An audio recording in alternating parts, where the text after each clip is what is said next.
Hello, I'm Frank Caruso, producer of Oregon Life, and welcome to a brand new episode. We're about to meet Alisyn Amant, reporter here at the Oregon Observer. As newspapers and reporters, journalists disappear from the landscape, her deep passion of telling stories is evident, as you'll see in this episode of Oregon Life. Enjoy. So my mom had kind of instilled in me the fact that I wanted to be a writer from a young age. She's an English teacher, and basically from the time I can remember, she was encouraging me to write and read and be involved in all these different creative pursuits. And I think I really started writing for real when I was in middle school, and just kind of my teachers encouraged me to write in creative writing classes and things like that. And by the time I got to college, I was totally convinced that I was going to be international relations and political science. I was kind of ignoring my creative writing roots, and because people always tell you, you won't make any money. And my freshman year, I just realized I didn't like doing political science. I didn't like doing international studies, and I took an English course just to take it for general education because I knew that I loved English. And kind of from there, I realized, what am I doing? I don't like doing these other things. I want to write, and I can use that creative nonfiction writing in journalism. And so that's kind of how I got started there and applied to the J School my sophomore year at UWMadison, and kind of just fell in love with talking to people and then writing their stories. I thought that was super interesting, and I've always kind of been an observer, so I wanted to utilize that skill in a real world aspect with journalism. I picked UW-Madison because I grew up in Baraboo, and that's 45 minutes north of Madison. And I always felt like Wisconsin was home. I kind of just love Wisconsin. I've lived here my whole life and knew that I wanted to go to an in-state school, just because I was familiar with the area, and I didn't want to leave my family. My family's super important to me. And also just UW-Madison is a world-class university, and even though I didn't know at the time when I was going into college that I was going to be in the J School curriculum and everything, prepared me completely for after college and in my career and everything like that. I find myself using the skills I've learned from my professors every day in my job at the Oregon Observer, which I wasn't expecting. Kind of the educational setting to translate so directly to a career. So yeah, that's why I chose UW-Madison. So when I was at UW-Madison, I reported for the Daily Cardinal, which is one of the student newspapers there. The other is the Badger Herald. And I started off reporting for the city desk, which basically just covers Madison news. But I quickly got involved with the arts desk, which covers, different arts events around town. So art shows or musicals being put on at the Overture Center, or you can review movies and albums and everything like that. And I kind of gravitated toward writing about movies, kind of complicated because there's so much you want to say.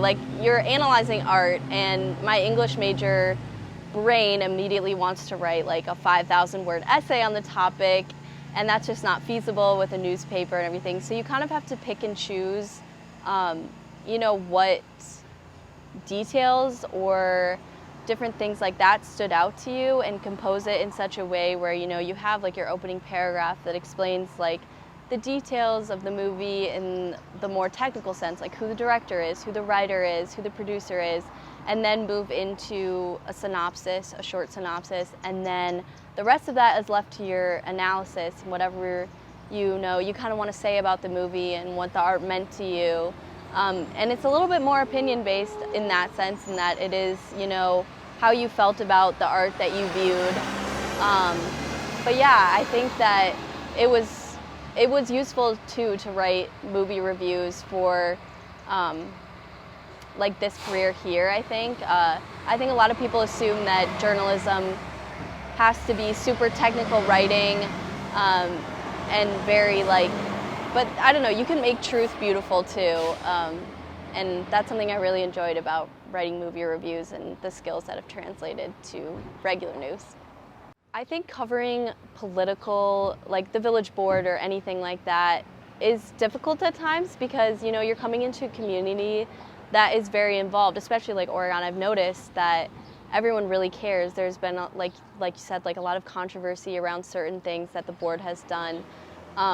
And that's challenging because I am an outsider, but I also want to kind of use that, I guess, to reassure people that I'm coming in here, with no former bias, and I'm able to cover it objectively. And I think it's difficult because people do really care, and this is their home, and the decisions that are being made affect them directly. And I never want to upset people, I guess, in that way, and make sure that I'm doing fair coverage of certain issues and getting both sides of the issue when it comes to things like the tree removal at JC Park and everything like that.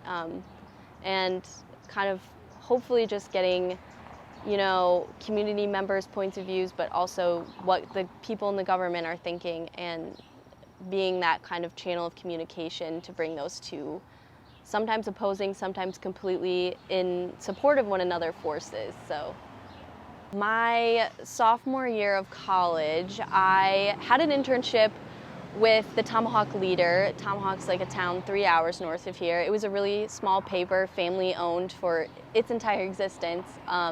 And Kathy Tobin and her husband Larry Tobin, who owned the paper, were thinking about retiring, and they weren't sure who the paper should go to, and that was like 2 weeks into my internship with them. They decided to sell to a larger company, Multimedia Channels, who had bought up a bunch of papers in the northern Wisconsin area.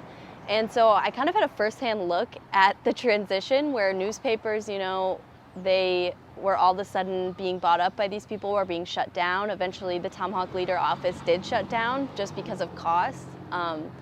And this was before I had really decided to pursue journalism professionally. Like, I hadn't applied to the J School yet. It was kind of just on my mind, and I wanted to try it. And I was a little scared, this big company coming in 2 weeks into my internship and kind of, taking over the run of things, people getting laid off that weren't necessarily needed anymore because of costs. It was a little scary to think that I was heading into a career that I wouldn't necessarily have a lot of stability in the future. But I think that journalism is so essential, and no matter, whether it's coming out in print or it's coming out digital, it's important to remember that journalists are putting out news, and they're the main form of communication for their community.